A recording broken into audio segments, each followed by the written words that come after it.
de comunicación que tienen que enmarcarse dentro de la ley. A raíz del decreto se cerraron 2 medios de comunicación afines a Zelaya y se prohibieron las manifestaciones en las calles, lo que según algunos candidatos podría afectar el desarrollo de los comicios previstos para fines del mes de noviembre. Y para hablarnos de la situación en Honduras y de los posibles escenarios nos acompaña desde Miami el analista y columnista del diario de Miami Herald, Andrés Oppenheimer. Andrés, bienvenido. Qué bueno tenerte aquí en Panorama Mundial. Buenas noches, Patricia. Muy buenas noches. Comencemos hablando de esta situación que parece empeorar con cada día que pasa. Expulsados los enviados de la OEA, suspendidas algunas garantías constitucionales, aunque el presidente Micheletti ha dicho que revisará este decreto. ¿Cómo queda el gobierno interino en momentos en que el mundo está mirando a Honduras cuando faltan semanas para unas elecciones que podrían definir el futuro inmediato del país? Muy mal, Patricia, en una palabra muy mal, porque se suponía, por lo menos este gobierno de facto decía que eran distintos a un golpe tradicional, porque querían sacar del poder a un hombre que estaba haciendo un golpe, cosa que era cierto, porque estaba desconociendo las órdenes de la Corte Suprema que no le permitían reelegirse. Pero Micheletti decía que era un presidente distinto, que no era un golpista, que no quería permanecer en el poder. Pero con estas acciones, cerrando medios, se está mostrando al mundo como una cosa muy diferente, como un golpista tradicional, y eso no le conviene. Claro que no, y crea todavía más divisiones como las que pudimos observar hoy en la OEA, donde no hay consenso en torno a si validar o no los resultados de los comicios previstos para fines de noviembre. ¿Qué puede pasar allí? Patricia, es que esto es un campeonato de hipocresías políticas. Los dos lados son uno más hipócrita que el otro. Por un lado, decíamos recién, el presidente de facto, Micheletti, está cerrando medios y tomando medidas típicas de un golpe militar en aras de defender la democracia. Y por otro lado, el presidente depuesto, Zelaya, no nos olvidemos, él inició un golpe.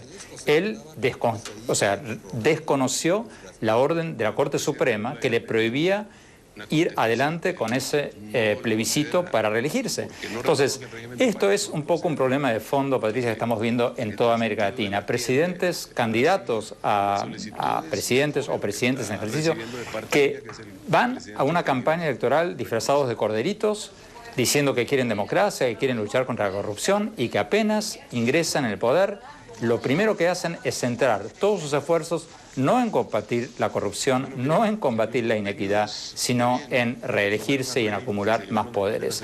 Pasó en Venezuela, pasó en Bolivia, pasó en Ecuador, pasó en Honduras y ahora está pasando en Nicaragua. Parece ser un libreto, Patricia, y en Honduras al final estalló la cosa.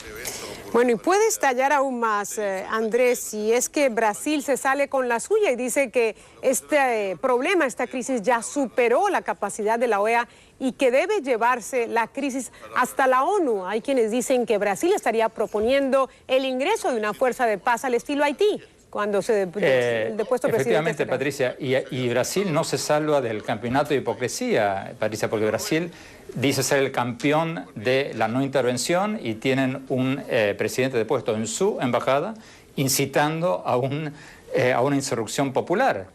Y Brasil mismo es el país que intervino en una elección en Venezuela poco antes de un referéndum, cuando el presidente Lula dijo que el presidente Chávez era el mejor presidente que había tenido Venezuela en 200 años o algo así. Entonces, Patricia, aquí es un campeonato de hipocresías. Sobre la OEA, Brasil va a la ONU porque la OEA no tiene dientes. La OEA, a diferencia de las Naciones Unidas, no puede mandar tropas porque eso no está en su constitución. Las Naciones Unidas sí, el Consejo de Seguridad de Naciones Unidas puede enviar un cuerpo de paz, como pasó, como bien tú decías, en Haití en 1994, para restituir en ese momento al presidente depuesto por un golpe, Jean-Bertrand Aristide. El tema, Patricia, en este caso, es que la ONU permite una intervención de este tipo cuando hay una alteración del orden con implicancias regionales. Y lo que hay que ver ahora es si Brasil logra convencer a los miembros del Consejo de Seguridad que esto no es un problema interno de Honduras, sino que es un problema que tiene alcances potencialmente por lo menos regionales. Tras de esa hipótesis está Brasil. Nos queda poco tiempo, Andrés, para una última pregunta.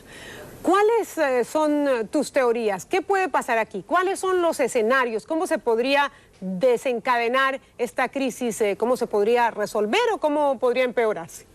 Primer escenario, Patricia, el que tú apuntabas recién, intervención de las Naciones Unidas. Sería el más drástico, probablemente el menos plausible, pero sería un escenario definitivamente posible.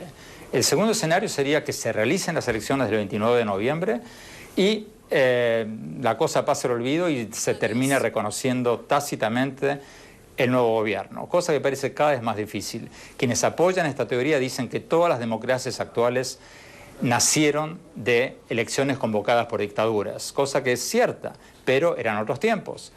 El tercer escenario es un acuerdo nacional, un poco basado en el plan del presidente de Costa Rica, Oscar Arias, que mañana, por cierto, va a dar una conferencia sobre este tema en Miami, en la conferencia del Miami Herald, basada en un acuerdo que legitimice a las elecciones, y para eso, Patricia, va a hacer falta que se restituya de alguna manera, con las manos atadas para que no siga tratando de acaparar el poder por dentro del presidente depuesto Zelaya, y el reconocimiento internacional de las elecciones del 29 de noviembre. Porque de otra manera van a haber elecciones no reconocidas internacionalmente, la crisis se va a postergar y que van a pagar el costo, Patricia, como siempre ocurre en estos casos, va a ser el pobre pueblo hondureño.